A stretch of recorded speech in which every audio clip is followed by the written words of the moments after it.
Hello, lovelies. You're listening to episode 71 of the Broken Enchantments podcast, written and read by Elizabeth Wheatley. That's me. I hope you enjoy this week's episode. Be sure to check out my Patreon for next week's episode, now available. You can check out the links below. Happy listening.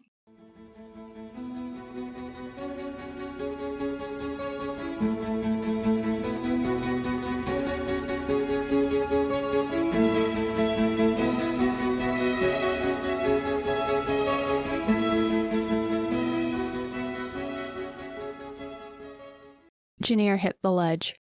The wet stone punched the breath out her lungs. The world seemed to shift, folding in on itself. The river's murmur turned to an all-consuming roar that pounded against her skull, like a hammer.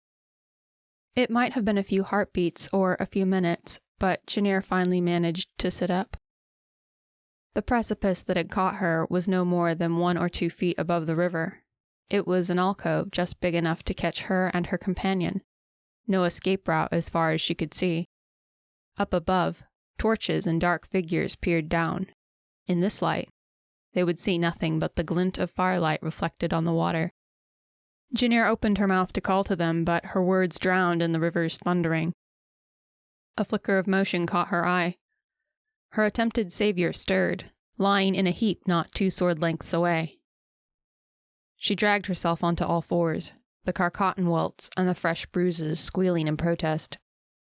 Her trousers were torn and dark patches of blood marred her knees, but she'd suffered much worse. She reached the still form's side and lifted his head off the stone. She was relatively unharmed, but she wasn't sure if he had been so lucky. Before she could look him over, he shoved her away. The moonlight caught his face. "Lucan?" she said, but the word was smothered in the river's roar. He'd quite possibly just saved her life a second time. Lucan rose, rubbing the back of his head and moving like an arthritic hound. He looked to where the torches were beginning to withdraw. Cerilius and the others had given up. Did that mean they would come down to this level to search? Janir briefly wondered what would happen to Amilla. Then she wondered what would happen to her brother and herself. This close to the water, despite the sweltering daytime heat, they would freeze to death before morning. It was too loud for them to call for help, and the climb back up would have been too dangerous even in daylight. Lucan motioned to her once, and shuffled off to the right edge of their precipice. He waited for Janir to catch up, and pointed to a dark arch 6 sword lengths or so further along the side of the temple's foundations. It was marked with runes and symbols that Janir didn't recognize and twisting, grotesque figures. Now she realized that their ledge didn't end here. It instead narrowed to 1 or 2 handsbreadths, running along the temple foundation to the archway. Lucan looked at her once, then stepped onto the narrow part of the ledge. He inched sideways, taking his time, never rushing, always making sure a handhold was steady before letting it support him. One slip could send him tumbling into the water's current, and that would be a death sentence. Once Lucan was a few paces ahead of her, Janir stripped off her slippers and stuffed them in the sash of her tunic before easing out after him. Her feet stung from the cold, and the sharp rocks cut her soles. But it was easier to keep her balance. Janir would take sore feet over drowning in any event. Janir couldn't have said how long it took for them to reach the archway. It felt like the better part of an hour, but the moon had scarcely moved by the time they stumbled onto the sandy earth beneath the entry. Janir stumbled and nearly tripped into the river. Lucan grabbed the back of her collar to keep her falling in, but when she fell, let her find her own way off the dirt floor. Without looking back, he stepped into the shadow of the archway, and the darkness swallowed him up. Shoving her slippers back on, Janir stumbled after him, not sure if even he knew where they were going. Her feet throbbed, but the sores of the cotton throbbed worse. She bit her tongue, hoping the sting would wear off soon. She fished her constancy star out from under her collar. Here in the dark, shielded from the starlight and moonlight, its glow was bright and steady. The constancy star's light washed over the tunnel in a soft blue sheen, lighting the passage just enough to see the way.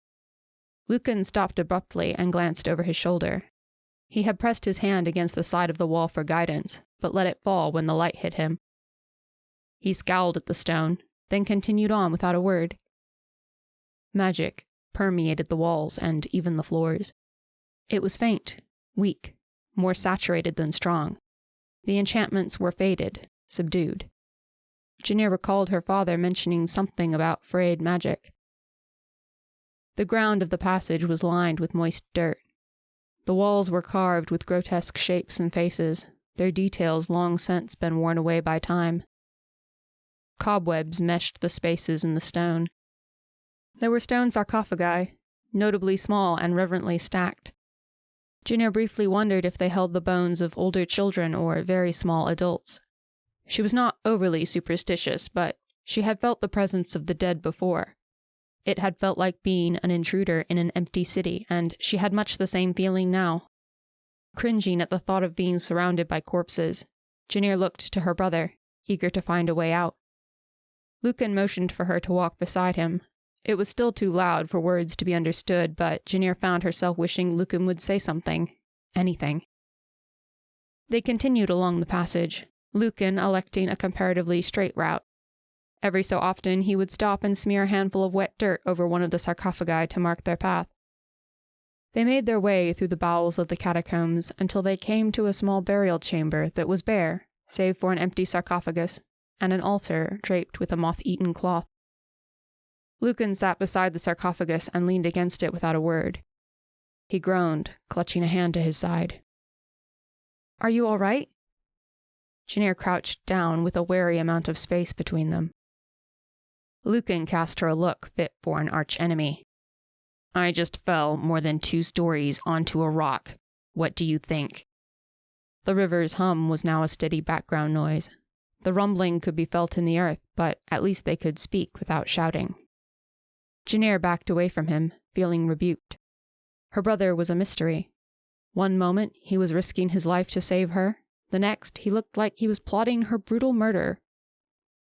She didn't want to risk angering him again, so she sat back against the dusty wall of the chamber.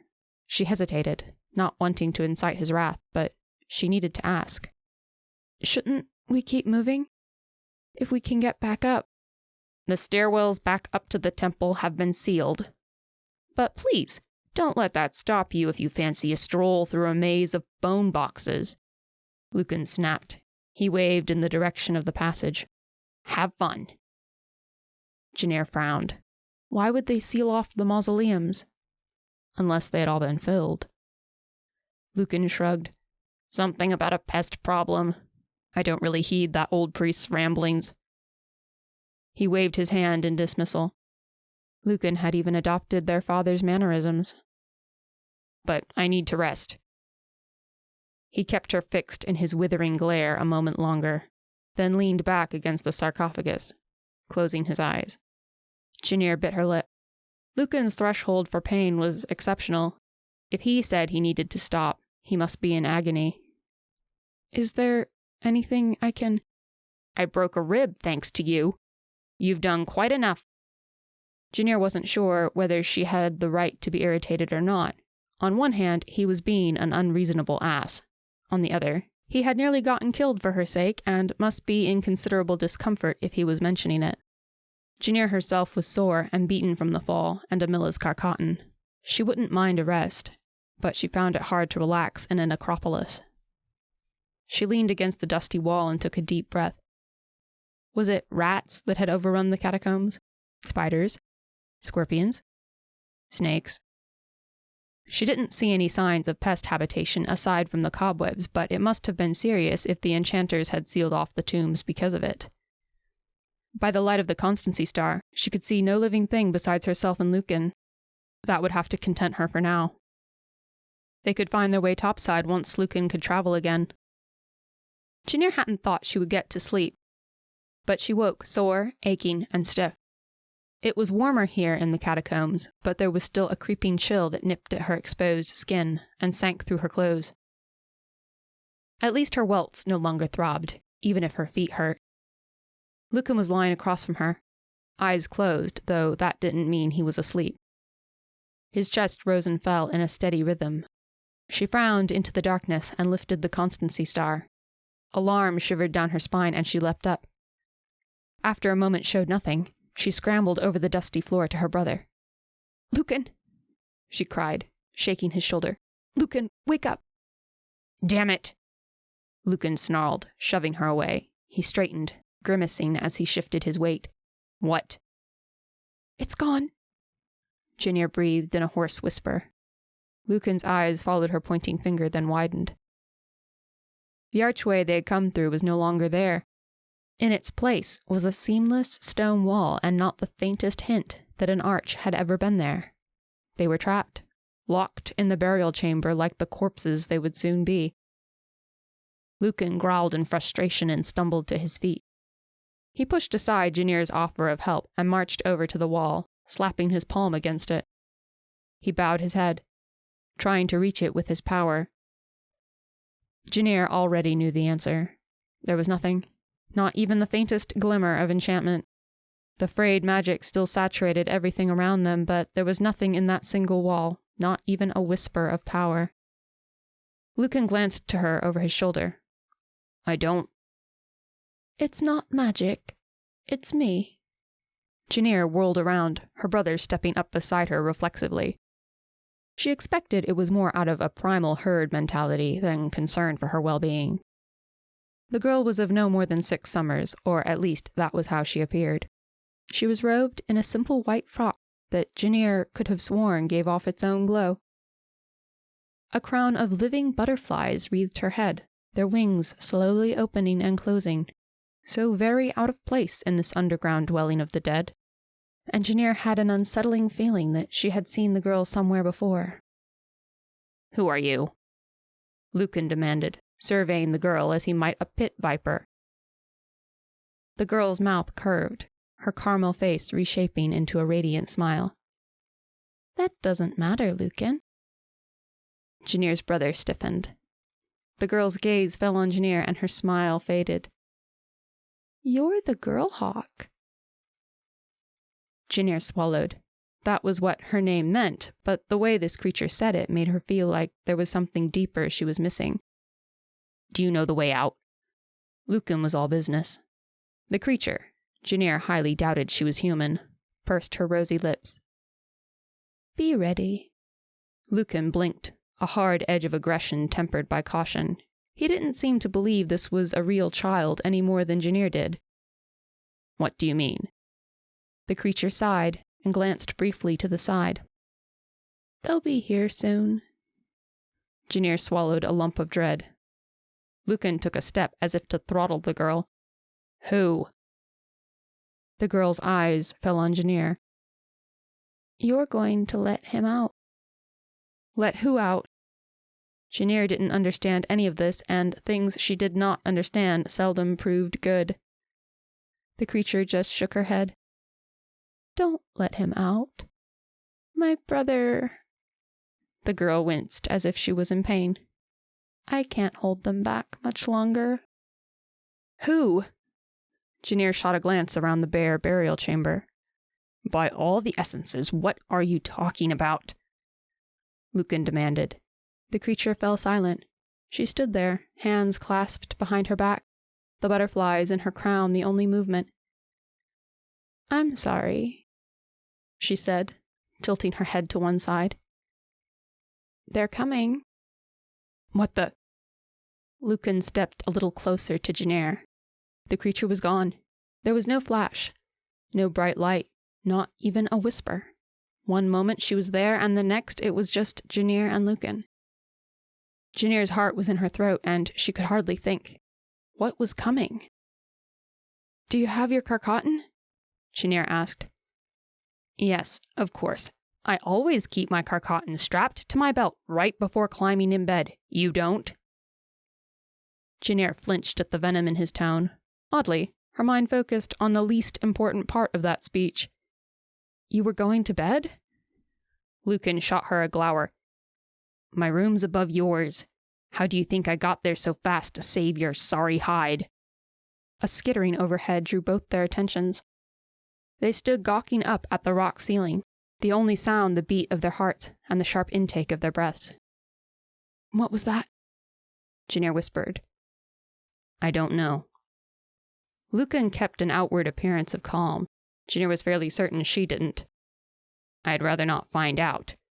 Bring that light of yours, her brother shortly ordered.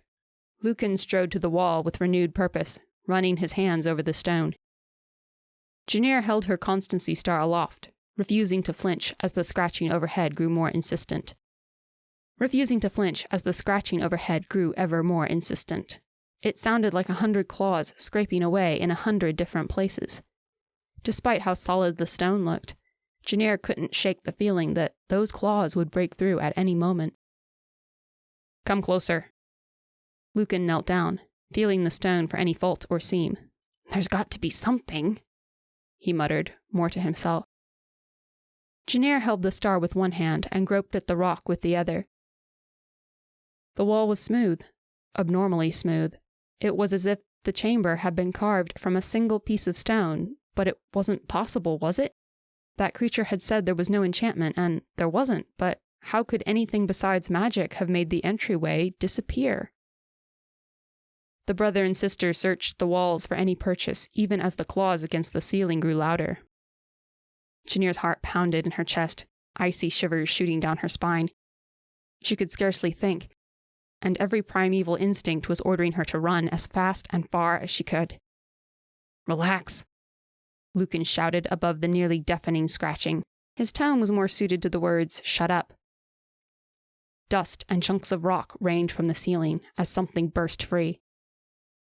A malicious clicking echoed through the burial chamber, and a pair of clawed hands emerged, followed by a bulbous head. Lucan, Janir choked. Lucan jumped to his feet and faced the creature as it scuttled down from the ceiling, crawling upside down like a cockroach. It was the size of a large child, with a wiry, vaguely human-shaped body. Eel-like skin the color of pond scum was smudged with mud, and two bright orbs with slits for irises watched them intently. A small mouth twisted into a snarl, revealing rows of spiky teeth. What is that? Janir whispered. The thing would have looked eerie under any circumstances. But in the soft blue glow of the constancy star, it was horrific. More sane, Lucan replied. There was just a hint of unease in his tone. No, it couldn't be a Morsane. She'd seen their hides, and they were nothing like this sleek creature before her. They have scales. Not the Tathansian kind, was all Lucan said. The Morsane traveled sideways on all fours like a crab as it arched around them. The scratching overhead persisted, growing louder by the second. Two more burst out of the ceiling and scurried to join their companion on the ground. You have been listening to Broken Enchantments, written and read by Elizabeth Wheatley. Don't forget to check out my Patreon for early access to episodes, bonus content, and lots of patrons-only freebies. You can learn more at elizabethwheatley.com. And don't forget to subscribe on your favorite podcast platform or YouTube. I'll see you next time.